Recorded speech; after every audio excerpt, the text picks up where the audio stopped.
Hey guys, what's up? I'm Kashawn and you are watching The Book Archer. First, I want to start off by saying thank you guys so much for all the love that y'all showed me. I asked you guys what videos were y'all wanting to see, and the overwhelming majority of you wanted to see a video about the books that I have been reading earlier this year or the books that I've read while I was gone. I decided to just pick like 1 or 2 books from each month that I've read. These won't be in any particular order. I'm just have a stack of them over here. I kind of tried to include books that I actually had specific thoughts and opinions on it, because you know how sometimes you get certain reads and they're just like meh. And if it's a book that I'm planning on doing a series review on, I probably didn't mention it in this video. So this won't be all of the books that I read so far this year, but this is a good bit of them.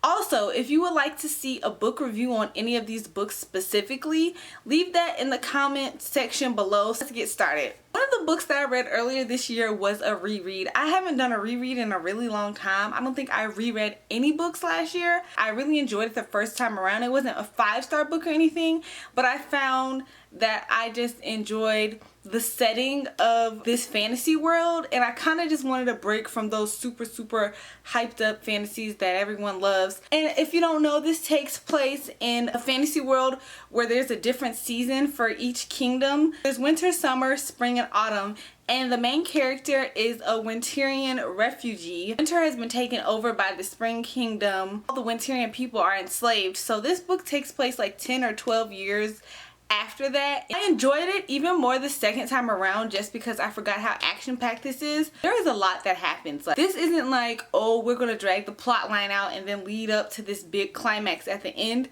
There is action throughout the story. The plot definitely develops a lot faster than I was anticipating, but you still grow to know and have attachments to certain characters. I read this to kind of give myself a refresher because I plan on reading the second book, which is back here on my shelf, because the third and final book in this trilogy comes out in October, I believe. And I actually already have a review for this, so I will leave a link down to my Snow Like Ashes review below. So the next book I read is the final book in a trilogy. I have a lot of mixed feelings about it.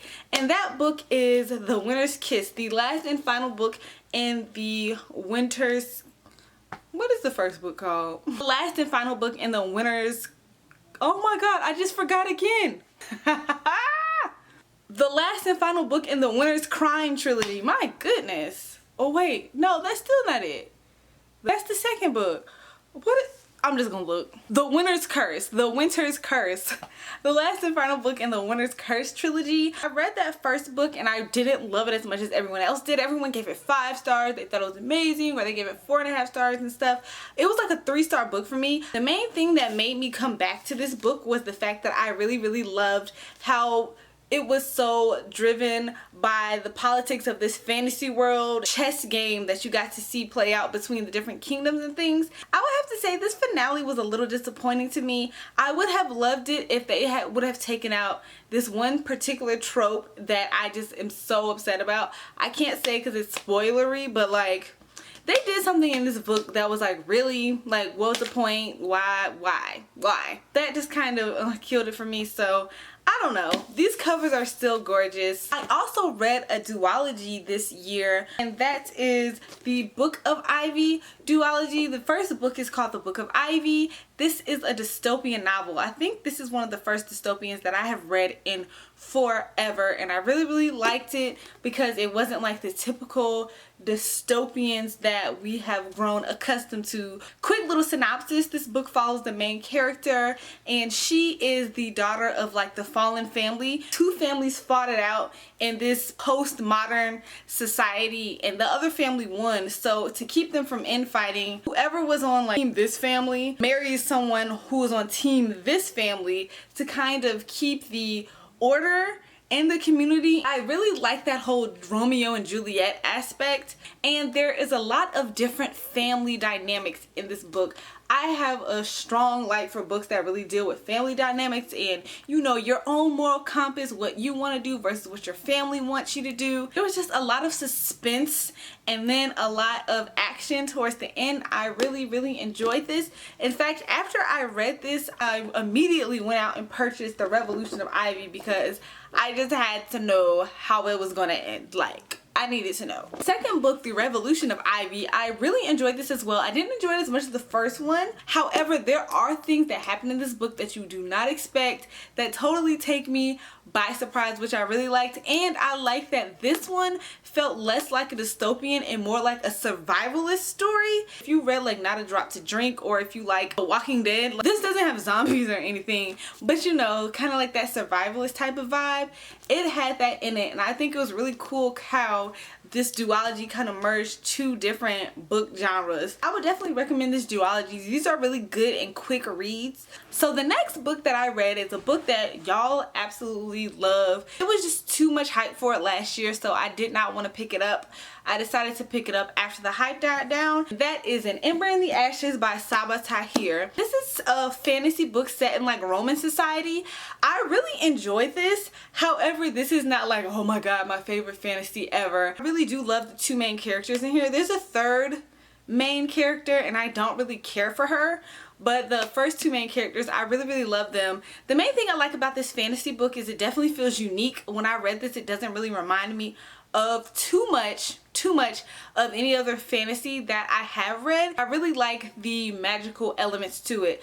Also, this book happens to have like one of those country type competitions in it without feeling like they ripped off another fantasy book or they ripped off another dystopian. Another major thing about this is, although this book is fantasy, it is super fast paced. I don't feel like the world is hard to understand. You can fly through this. It is action packed from beginning to end. So although it is a fantasy book, it felt like a light read. The second book, A Torch Against the Night, and I will definitely be giving that one a whirl as well. The very first book that I read at the beginning of the year is Year of Yes by Shonda Rhimes. If you don't know, I also love to read self-help inspirational books. I really like reads like that. They just feel so good to me, and this was such a good book to start my year off with. The main premise of this book is kind of like an we gonna struggle with this word, but I'm gonna try to get it out. Autobiographical. This is an autobiographical telling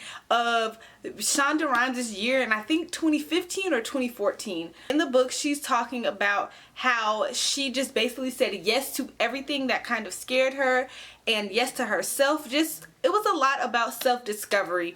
The main thing that I loved about this book is, if you don't know, Shonda Rhimes is the creator of Scandal, How to Get Away with Murder, and Grey's Anatomy.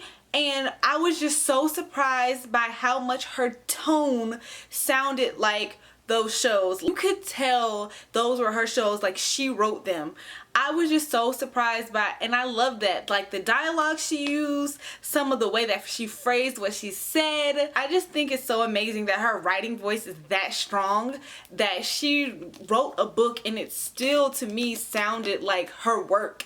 And that also kind of lets me know that she really does play a large hand in her shows. But yes, if you're into books like this, I definitely recommend this.